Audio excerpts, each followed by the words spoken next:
In 1991, the Cold War ended, but some archives never reopened. Some files remained classified, not because they were dangerous, but because they revealed too much. We may never know which projects truly existed, but one thing is certain. In the war for truth, erasure was the ultimate weapon. This is Edge of Truth, and these are the vanished archives. In the winter of 1962, deep beneath the frozen borders of Eastern Europe, a classified research initiative, codenamed Project Echo, went silent. Its laboratories were sealed overnight. The scientists who once worked there vanished from every public record. Their families received letters, unsigned, untraceable, claiming they had been reassigned. Inside the archives, entire files were removed. Photographs were defaced. Names were redacted. What remained were fragments, burned edges of documents, magnetic tapes erased but never fully wiped.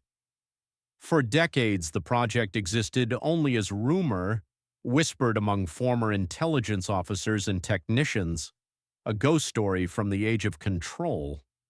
But recently, a single classified reel resurfaced, containing echoes, literal echoes, of the original experiments. What was meant to be forgotten had begun to return. This is where our story begins. During the height of the Cold War, nations raced not only for weapons, but for control of perception itself. They built laboratories hidden beneath radar stations, universities, and hospitals, places where experiments could be conducted without questions and without witnesses. Project Echo was one of dozens of such initiatives, attempts to harness electromagnetic resonance to influence human behavior, memory, even emotion. Its scientists believed that the human mind could be tuned like a radio, that consciousness itself was a frequency waiting to be adjusted. Early reports spoke of success, subjects responding to invisible signals, synchronized heartbeats, shared hallucinations across distances. But as the experiments expanded, things began to slip beyond control. Sleep deprivation, auditory distortion, neurological collapse, the frequency that promised control began to consume its creators.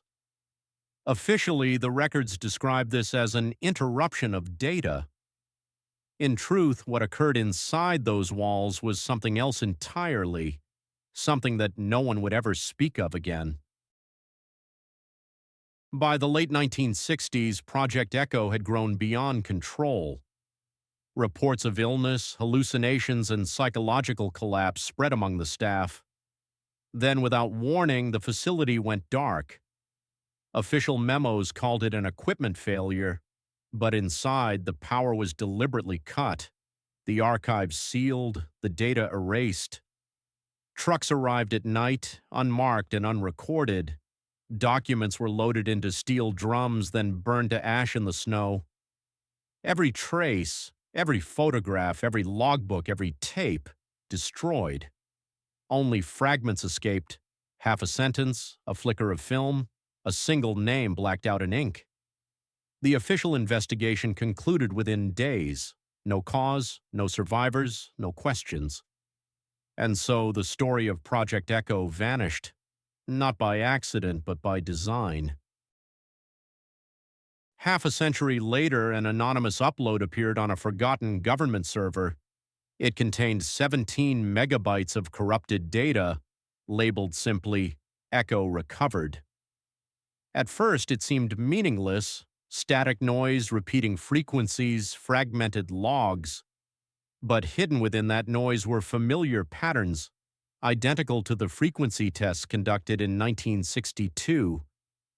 Researchers began to reconstruct the signal, frame by frame.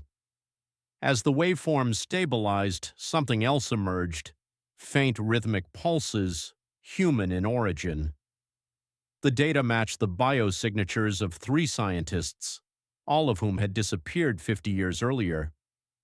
Whether it was a message, a residual echo, or something still active, no one could say for certain. But one thing was clear: Project Echo was no longer history, it was transmitting again. In every age, truth hides behind the same curtain: silence, secrecy, control. The names change, the machines evolve, the walls are rebuilt, but the methods remain. Project Echo was never just an experiment in resonance, it was a mirror, reflecting how far we'll go to shape what others believe. The data may fade, the archives may burn, but every signal leaves a trace, and every lie leaves an echo. Perhaps the truth was never lost, only buried beneath layers of permission until someone dares to listen again. Because truth doesn't disappear, it waits. This is The Edge of Truth. Don't forget to subscribe, like, and turn on the bell